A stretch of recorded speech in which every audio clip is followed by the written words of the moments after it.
I'm afraid that we were hoping that there might be a couple of people here, so you didn't have to listen to my voice for all of it, but you've just got me at the moment. So we're going to make a start. Please, just from the point of view of the webinar, just keep on mute unless to.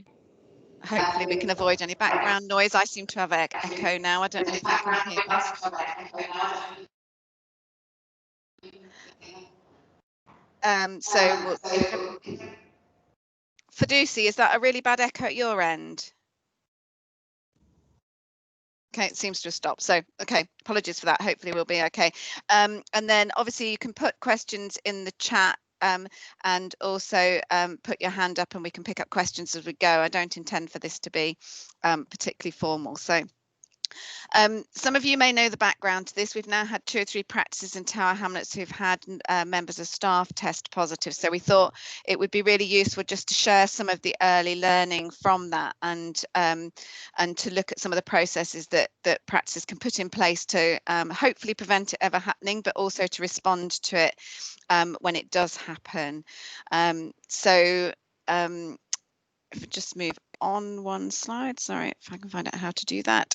Okay, so first thing everyone will be really familiar with is the kind of 3 principles around the infection control that we can put in place to prevent anything happening. So this is for everywhere at the moment. Obviously we're now looking at heading into second lockdown, so people presumably will be making changes around things like visiting shops, etc. But at the moment you need to wear face coverings on all public transport. All hospital estates and anywhere that you're in you're in hospital buildings, we should actually be wearing fluid resistant surgical masks. That's not been rolled out to general practice. So they are saying face coverings for general practice, but obviously people can make decisions about what you want to do within the practices individually. So the social distancing, washing your hands and wearing face coverings, obviously everyone is kind of fairly familiar with in terms of that having been in place for quite a while now. I think one of the things I wanted to talk about a bit more today was how that really works in general practice. And this is one of the things that we've come up with, having had discussions with the practices where they've had incidents happening in the practices with staff being positive, is that thinking about wearing the face coverings when in the building, people were taking that to mean when they were within 2 meters of people, or that when they were in areas where there was a higher number of people together. And the other thing which we've talked quite a lot about actually in terms of Clinic 1 and other things is around the social distancing. So I'm sure that practices will have done the risk assessments and put on the doors the number of people that could be in areas at any one time. But it is really difficult to actually get that into place and to get it happening as a routine measure. It's very easy for people to forget. In busy working lives, you need to go into the reception area or you need to go into an office. You don't look to see who's in there in advance, and kind of then because you just need to get whatever it is that you're looking for at that moment in time. It's easy to actually to break that kind of social distancing. And one of the things that came up in the learning from one of the practices this week was around thinking about the areas of the building that aren't really designated as workspaces. So things like the maybe the locker room or canteen areas, or areas where people can lunch, or a staff break room. And actually that we need to think about the principles working in those places as much as in the reception area where there are patients and other people in the areas as well.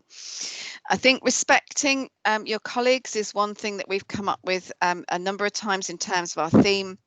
And be prepared for people to tell you when you forget, because it is we're not naturally used to keeping our distance from people, and so actually to do that is really quite difficult for people to remember on a day-to-day basis when you're busy and you're thinking about work rather than how far away you are from somebody. It's easy to come in, they're on the phone, you lean across the desk to go and get whatever it is you need from behind them, and actually you can breach the social distancing quite easily without thinking twice about it. And I think that's something that we need to feel very comfortable in turning around and saying to people, excuse me, can you back off, or actually you know, to accept that in the manner in which it's given, and not to take offence at those kind of things. So I think just being more careful and more respectful around that can actually be quite something we need to be very mindful of, and that can easily get forgotten. Cleaning workstations and other equipment between users. One of the comments we had was around people who are using phones, and that wasn't just for one person, so somebody else was picking up the phone and using it afterwards, and obviously those are quite useful vectors of infection. So making sure that all workstations and other equipment is used between users, sorry. And one of the things I just stuck the little green boxes on here, there are some, and I'm sure they're not the only company that makes them, but you can get the little stickers. They're like post-it notes, and they will you can put them onto the device to say this machine has been cleaned, and the time, so that the person who comes along knows that they're actually going to a clean station, or if it's not there, they know that they've got to clean that station themselves. But we do also suggest that people do it before and after use as well. Ventilating areas, there's quite a bit of emerging evidence about the fact that actually if you've got an area which is well ventilated, the circulating virus is much lower and will result in lower risk of infection for people when you are in areas where there's more than one person in a room. The other thing was around wearing the face coverings and actually making this consistent. So one of the things that's difficult is communication, particularly on the phone. People were talking about actually the fact that when they were answering the phone, people were saying they were muffled, they couldn't hear them.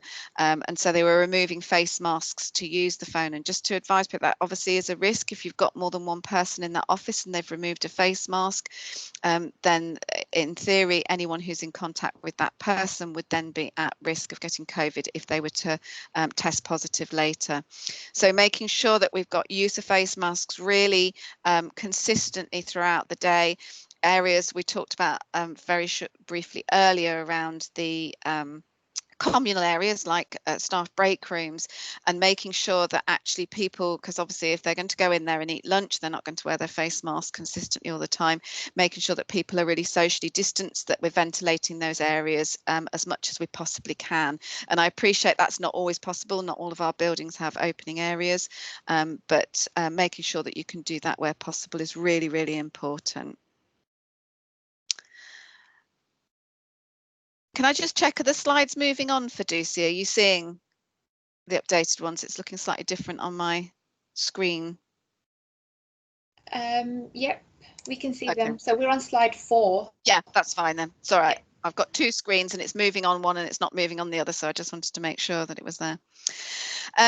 And then to talk about infection prevention control. So the NEL CSU have an infection prevention control team who advise general practice, and they are running sessions very regularly at the moment for anyone who wants to join on. I've put the link onto this slide.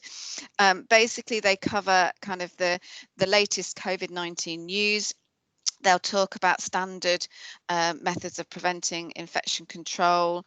They'll talk about environmental cleaning, protecting yourself whilst at work and travelling, and they talk about swabbing techniques and things like that as well. But really interactive sessions and really useful. So I would advise that everybody try and get as many of your team members to go on and actually attend one of the sessions and participate in the discussions as much as you can, because I think the more we can raise the awareness, the more likely we are to prevent people actually getting COVID-19. Ruth, we've got somebody's hand up from Island Health. Thank you. Okay. Sorry, whoever it is. It's all right. It's Nurse Terry here. It froze, but it's actually going again now, the slide. So sorry. Oh, okay. Yeah, apologies. Sometimes I think they do get stuck. So we will put them out afterwards, as we said. So in terms of if somebody does get symptoms, which I'm sure that everyone's very familiar with now, but high temperature, new continuous cough, or a loss of change or change of, that should say loss or change to sense of taste or smell, they should self-isolate for 14 days and get tested. Obviously, we're still they're still refining and changing the information about who should get tested and when you should get tested, and the self-isolation for 14 days changed, and there was some discussion about the fact they might reduce that, but at the moment it's remaining at 14 days. Now, one of the things that came up when we were querying about this was that even if you have a negative test, so if you have been in touch with someone, you're not symptomatic yourself, but if you've been in contact with someone who is positive and you have a negative test, you still need to self-isolate for 14 days until the chance that you could develop the infection has passed before you can stop self-isolating. So it is only worth testing at the moment if you've got the symptoms or if you're part of a surveillance program, and they are doing some routine screening for people in certain work areas in order to pick up the asymptomatic people. But in the sense of the fact that if you've been in contact with someone who's positive for COVID-19, then a negative test unfortunately doesn't get you out of self-isolation for 14 days, I'm afraid. How to get tested. So we've got testing sites in Tower Hamlets. So there's the Idea store at Watney Market, the Art Pavilion at the Mile End Park, and Jack Dash House on the Isle of Dogs, all of which you need an appointment to go to. They're not, although they're called walk-in, they're not walk-in in the sense of going without an appointment. That just means that they are places you can walk in and through and out of the other side. The one at Jack Dash House, when I checked this morning, actually says it's drive-in, but I couldn't find any information. And knowing where Jack Dash House was, I was a little bit surprised that they were advocating that as a drive-in service. So I couldn't find any more information about that quickly this morning. But just to remind everybody, you do need an appointment to go to any of those sites. And tests should be requested for staff and household members of NHS workers who are symptomatic. So if you've got somebody who is got a child at home or a family member who's in the same household as them who is symptomatic, you can use the link that's on this page in order to request a test for that individual. And obviously the purpose of that is to try and ensure that NHS workers get tests done in a fairly rapid time frame, so that if somebody isn't positive for COVID-19, so if they've got another kind of viral infection or a cold or hay fever or anything else, that actually we're not self-isolating unnecessarily. But also, of course, to give people information about what they need to do in terms of if they are positive and in terms of contact tracing. So the link on there, from any general practice, you can link straight into that and request a test through that link that's on the site there. We've also got testing at the Clinic One site. So this is the Urgent Treatment Centre, which is based at the Royal London. And we do have access to testing through that. And what we are saying is that we will undertake, if you contact myself or Tracy or any of the other team members, we can put you in touch. And what we'll do is we'll give a time that someone can go along, get fast track through straight through the front door, not have to sit and wait there, and to get the swab test done. And the purpose of that really was to try and make things as quick as possible. So I know that at one point when people had contacted the NEL system through the online thing, they were given an appointment for 3 or 4 days later, which obviously meant that that person would be self-isolating before we even knew if they were positive, which makes it much more difficult for their practice to manage. So if you are running into problems with getting the sites, then do consider coming to us, and we will do our best to support by doing the testing at the centre there. So if you do get a positive team member, and as I say, this has happened now in 3 of the practices in Tower Hamlets. So these are some of the sort of early learning, the feedback from the practices. Unfortunately, one of the practices we were hoping might come along and talk, and they were quite willing to do it, except that given the fact that they've got a number of people self-isolating, they're rather busy at the moment and couldn't actually come along. So I'm going to do my best to kind of present the things that they've talked about and that we've learned from having supported them through the process. So identifying an infection control lead. So this is somebody in the practice who can liaise with the infection prevention team and Public Health England where it's necessary. And that's useful, just to have one person for whom all the information can flow through and to and from the other organisations. if you've got 2 or more cases amongst team members in the practice, then it is considered an outbreak, and you must report to Public Health England. Feedback on this is that it isn't particularly onerous and that actually it was very helpful and supportive, so please don't feel like you're confessing your sins or having to do something which is going to take up half a day when you'd actually rather be getting on managing it in the practice. And I've put the link as to how you can contact those people, the phone numbers, both in hours and out of hours, and the email addresses for Public Health England onto the slides, so you can do that quickly and easily. Other things were around having an operational lead in the practice. To lead sort of things like the organisation of the practice, whether or not you're going to stay open the rest of the day. Do you need to communicate with other team members? So, for instance, St Andrews, which is the practice that we were helping a week ago last Friday, had got midwives coming into the practice that afternoon. So one of the things was around having someone who could lead on the communications, make sure that is that they can speak to those people and organise what's going to happen with the people who are coming in to see those individuals. But also to lead on communications with patients and what sort of messages you're going to put on the front door, what sort of messages you're going to put on the phones, etc. I put in check the business continuity plan, and thinking about this, I thought it was actually more useful to sort of think about pulling that out now and having a look at it, given in light of what we've learned from the other things, and making sure that these bits of information are captured in there really. So it was saying things like around, what's the minimum workforce you need to stay open safely from a staff point of view and from a patient point of view. What buddying arrangements have you got with other practices in the PCN? What could they offer to support you? Or what other help do you need from outside of that arrangement? So I think that's worth just picking up, and one of the thoughts I'd had was around maybe in a week or so's time we could draw some more learning from what's happened elsewhere, and then if anyone's interested, happy to have a webinar with maybe just a lead from some of the practices to look at what your business continuity plans contain and what we could share across the borough rather than everybody doing it 35 times as an individual practice. Next thing is to undertake risk assessments, and I'm going to come back to that in a moment because I've got some more information about that. But I think the other thing was ask for help early. So, if you do feel that your practice is at risk, then speak to the CCG, speak to us, and we can see what we can do to help step up services to support you, rather than leaving it until you're actually falling over. And again, that was something that sort of, really came out from just thinking about how things had worked. So the risk assessments, and the next slide I've got actually is a template which we put together from Clinic 1.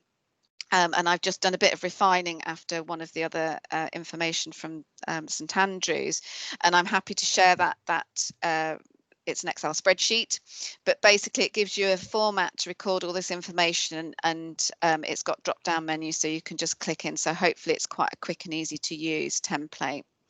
So obviously you need to identify when the first symptoms were from your person who's, I've put here index case, which always sounds very formal, but from your person, your staff member who is now unwell or positive for COVID-19. So the date the symptoms were first noted, and then obviously looking at your rotas and working out what dates they worked in the 5 days prior to those symptoms first emerging. And then to work through who else was on duty during the periods that that person was in the building. And that includes obviously time periods. So if they came in and were here for a half an hour early or half an hour later for any reason. So just making sure you've got a really good idea about when they were in the building and potentially other people were in contact with them.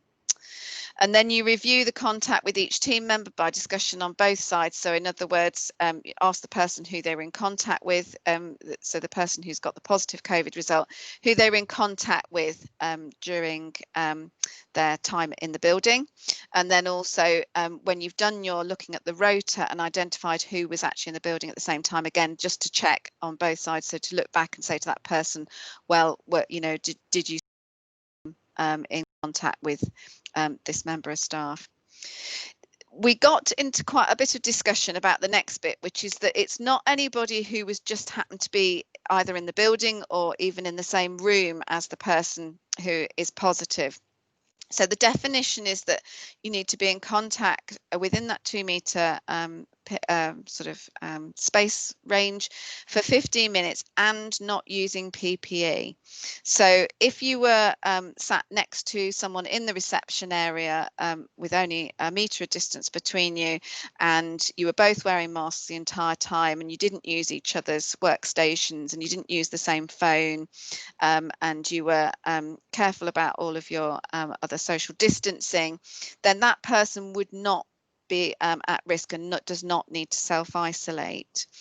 One of the things that came up was, as I mentioned earlier, in the risk assessment, was that people were taking off masks to use phones and sharing phones, and that's where a significant portion of people who are now having to self-isolate for 14 days came from that practice. So obviously, in terms of practices and what you can do to protect the service and to protect your team, is to really look at those things thoroughly and what workarounds you can do to people answering the phones. If they're really not able to do it without taking a mask off, can you do it from another room? Can that person be in a room on their own? Can you implement all those things around making sure the phone's cleaned thoroughly before and after each person uses it?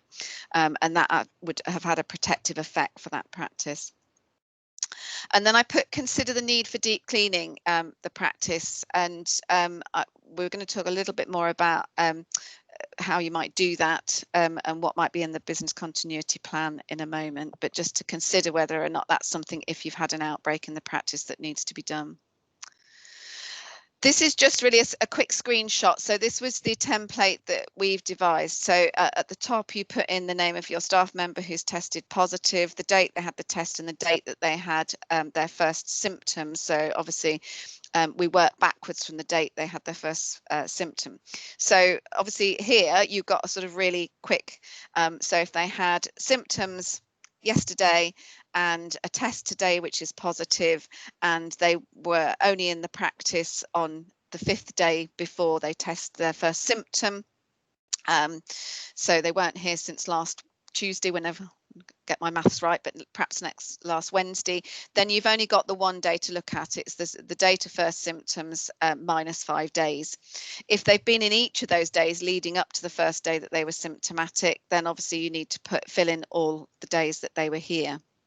And then underneath that first table, there's then the table around the contacts. So as I say, they've got little drop down menus so that it makes it quicker and easier to fill this in. But basically, obviously, you're looking at the date that that person was in the practice, and then you follow through with your rotas and confirm who was also in the practice, which is about the 6th, 7th column across.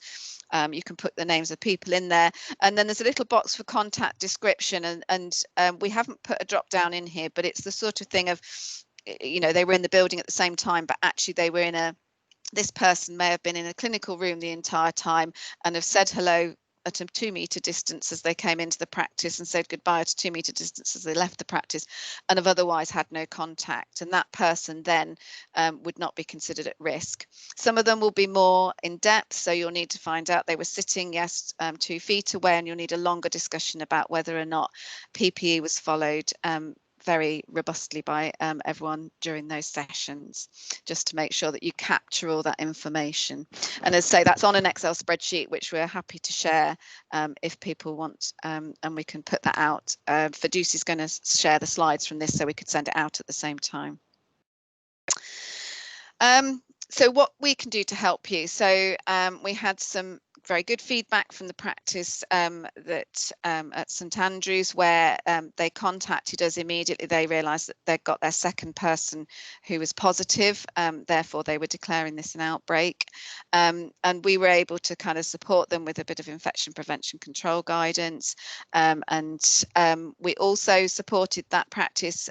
They decided that they would not be able to answer the phones after 4 o'clock, looking at their their number of people who were going to be self-isolating from the administration team.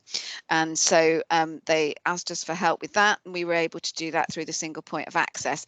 And I think that's where the asking for help early bit came in, because we were able then to make sure that we got sufficient people to cope with that, and also to do things like arrange. The practice actually stayed open, but they just weren't able to answer their phones. So we needed to have a link in the practice to link in with, to tell them if people had contacted the practice and needed to be seen or needed to be contacted back, or if they were cancelling an appointment, those sorts of things. So giving us plenty of time to come up with solutions for those sort of things would be really helpful. We liaise with others, so around the infection prevention team, to help get them in on the call with the practice, and then obviously sharing the learning. So obviously this is from coming from one practice, and now we're able to share a lot of the learning that they came up with in order to help other practices to avoid some of the issues, hopefully, and to make things smoother if and when it does happen in other practices. And then I just put some of the comments that the team there at the practice came up with. So the biggest thing was around making sure that we address all these cultural issues around the way that the practice operates. So things like, I say, the staff room, making sure that PPE is used there, rather than just seeing it as it's something when we're on the front desk and then we go around the back to the staff room and take all our face mask off and sit next to somebody else in the staff room. So the sort of communal areas, and making sure that everyone's really well versed in how PPE can protect them. And that goes back to the issue around the getting people onto the PPE training that's being offered by the infection prevention. The team fed back that early contact with Public Health England was really helpful. So again, not seeing that as something that's just a bureaucratic process and will take up your time. They're actually helpful, which was really good feedback to have. Training all staff on the basics of reception work. So we kind of came up with the feeling at the end of the first day with the team that actually the challenge was going to be more around their ability to get the administration and the reception team able to function, rather than actually nursing or GP staff. So I think just making sure that everyone can pick up the phone and know the very basics, they felt would have been really helpful to help them stay open. Regular planning meetings with the team post the outbreak, just to plan the day and the week, obviously, just to make sure we've got communications good. And remote working. So I think we all in the early days got lots of laptops sorted out so that we can do remote working. But I think probably that was more on the GP and possibly the nursing side, and actually getting that rolling out and ensuring that we could have administration people working from home would be really helpful. Getting the risk assessments up and running and doing those as fast as possible, obviously in a useful way, but making sure that we get that so that we know who in our team is at risk, and getting them self-isolating as soon as possible, again, was seen as really important. Maintaining an action plan so everyone knows who's doing what and who's done what, and what's got still to be done. So making sure that we use the shared areas in practices, whether it's a whiteboard in your reception area, whether it's something on Teams, just so that everyone can share that information, and making sure that you keep everyone up to date, avoid duplication, make things as efficient as we can. Knowing where to go for a deep clean was something that actually I've picked up and taken away, because we did in the early days of COVID to have discussions with the team at Bart's Health, and I can't think, is it Serco? It's one of the big companies that does their control, and we were going to see if we could get a kind of arrangement with them that if a practice did need to call down a deep clean, that they would be able to do that at fairly short notice. And I've picked up that back up again as an action to see if we can get that in place. That one of the practices already had an arrangement in place. They'd had the practice deep cleaned previously, or at least areas of the practice deep clean previously, and so they were able to call down on a service. But obviously you need to make sure that the team that come in are appropriately trained in PPE, that they're using the right equipment. So you need all of those assurances, and to actually have that in place ahead of time would have, you know, be useful, so that you don't avoid waiting, using time at that time when you're in that situation to actually have to try and get it all arranged.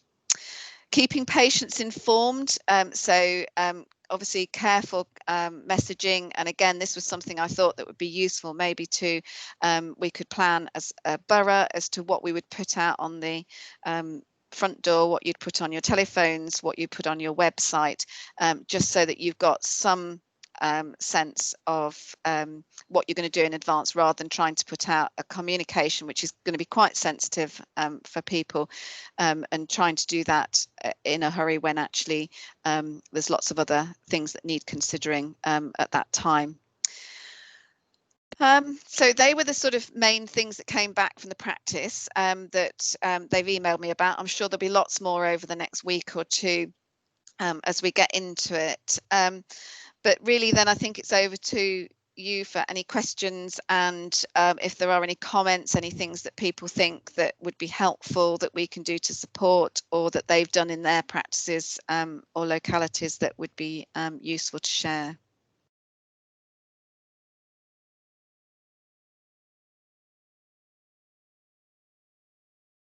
Everyone's gone really quiet now.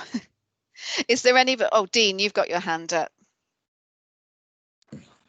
Hi, Ruth. That was helpful. Thanks. There's been a few questions in the chat. I've tried to answer them. I'm not 100% sure on some of the answers. So I think some clarification around exactly when you start counting for asymptomatic versus symptomatic for the purposes of being a contact. Yeah, so I mean, that's a tricky one, because obviously, so if you're symptomatic, you count from the days the symptoms started and backwards. So it's the 5 days before your symptoms started. If it's asymptomatic, then the pragmatic thing is to count unless we know there's a particular contact time when that person would have been contacted. And even then you can't say when they've become infectious. So it would be from the date of test. So it's and somebody else, sorry, I was just looking at the chat now. I can't see that at the same time as my slides. So Debbie asked about the risk assessment templates, and we're going to send those. Yeah, I can ensure they go out with the slides, Debbie. Somebody's put a question about yeah, I mean, I think, as I say, that the pragmatic discussion, this was the question around when you'd count somebody who's asymptomatic, and the pragmatic discussion, at that point, depending on the situation, I might have a discussion with the infection prevention team just to see if there's anything else they'd recommend. They are really helpful, really responsive. Actually, we've had several discussions with them about things, and they are very good at helping out with those kind of questions. But the pragmatic decision is, yeah, is from the day of the test that you'd say that's when they're positive from, and work backwards.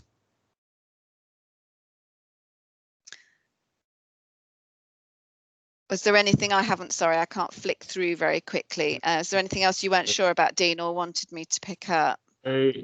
There's this question, I think you've answered about contact. There's a question about how long after a positive test you can return to work. And there's a question about how you count the 14 days, whether it's from the day of contact or the day after the day of contact.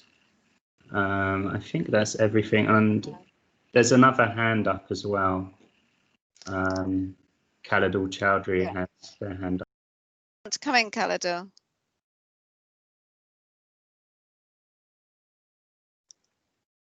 Khalidul, do you want to ask you've got your hand up? Oh, hi, sorry, I was muted. Few of our patients actually is very reluctant to put mask. So our clinicians can refuse to see them. Like, what is our status? Because last week I had a very difficult patient, and she gave me every article number where it is written down that we are not allowed to ask them about the mask, wearing the mask. So where do we stand on that? And I can answer one of your questions, Ruth. As you know, we were one of the, it is, Dean, the answer to your question, until they are having 48 hours, no fever, they cannot come back to work. So they are fit to work and they should not be having fever for 48 hours at least, then they can return back to work. This is the public health guidance. I have got a very nice slide actually. I will pass it on to Ruth, and this is a flow chart public health sent me on last Sunday, and I think it is very clear when can you go off and when can you come back to work. So Ruth, I will send it to you. Yeah, that's good. Or do you want to share it on the screen now, because that might be really helpful. Let's try. If I stop sharing.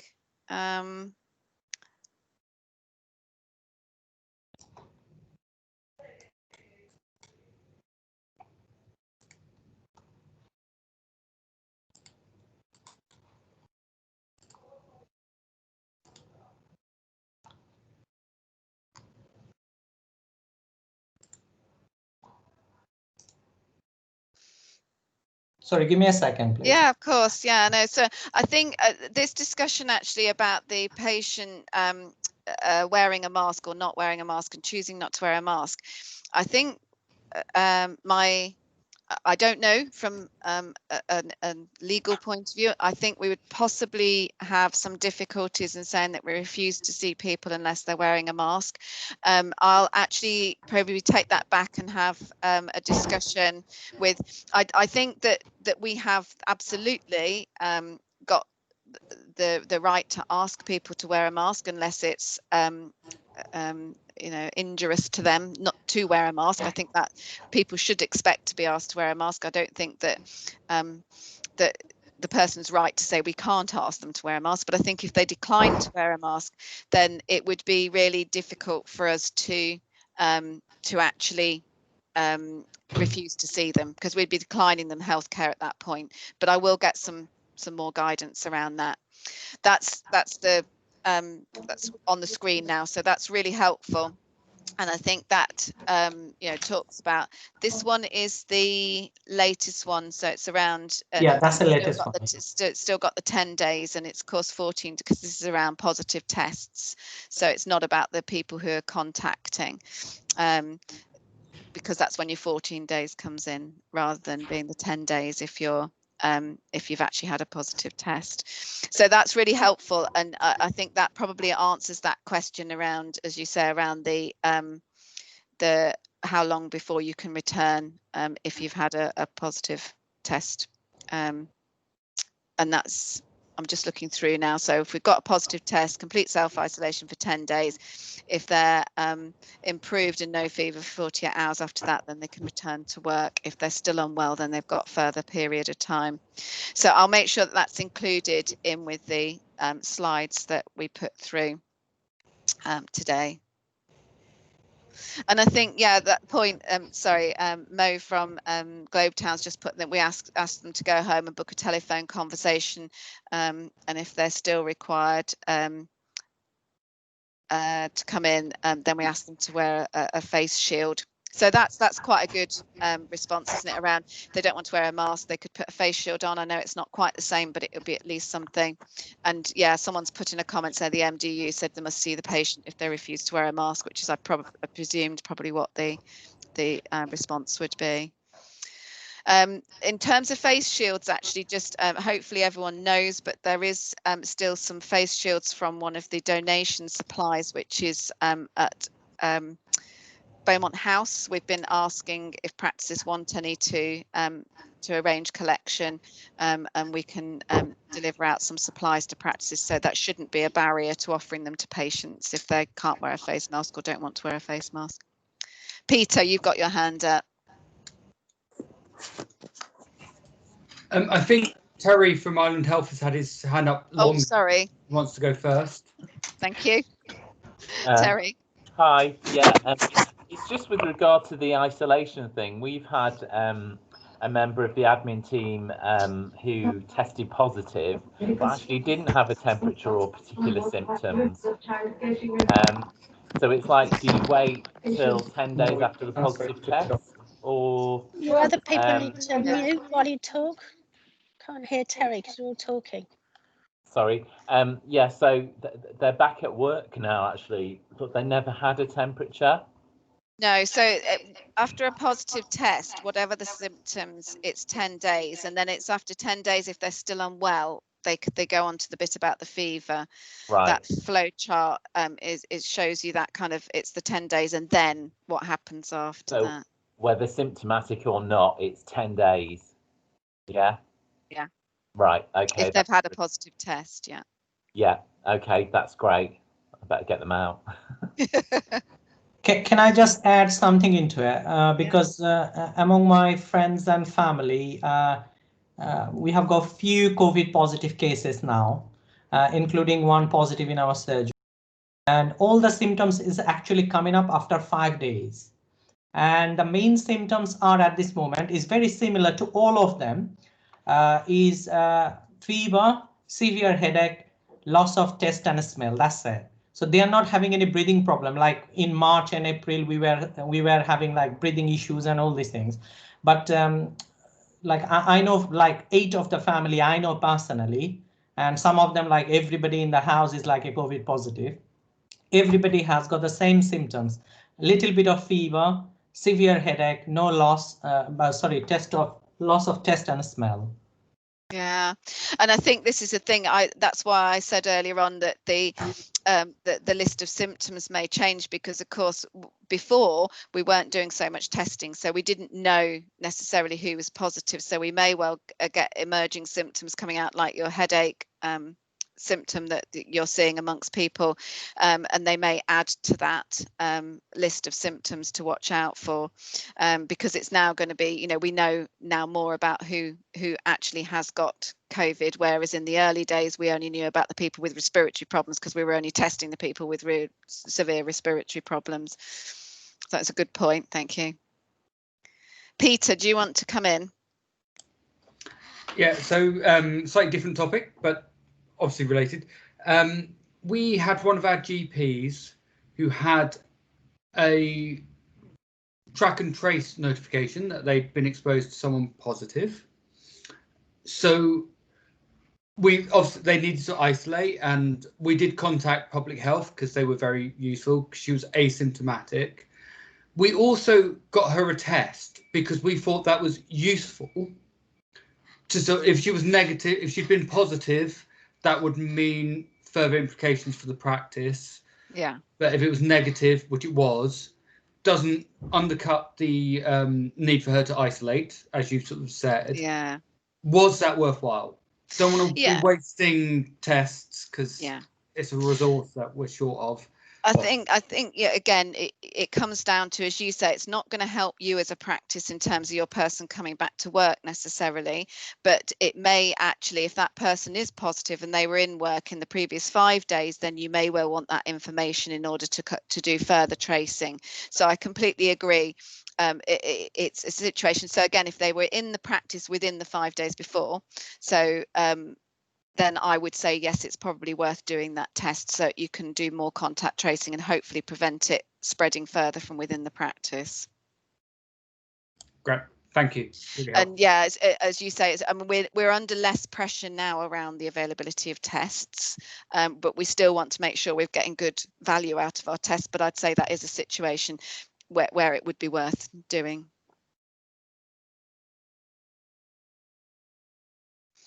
Any other questions? Anybody have any other comments or thoughts about this at all? Is there an appetite for maybe having another session in a couple of weeks where we look at any more that sort of learning that's come out, and also maybe some of those things around looking at when people have had a chance to go back, look at business continuity plans, see what's in there, see what you think's missing, and maybe some of those things like around, as I say, if we got, you know, even just something as simple as getting a draft comms that can go on to a standard comms, should I say, that goes onto your website and onto your front door, so that it's that sort of reassuring but informative, come not setting hairs running type that actually takes a bit of considered time to get together.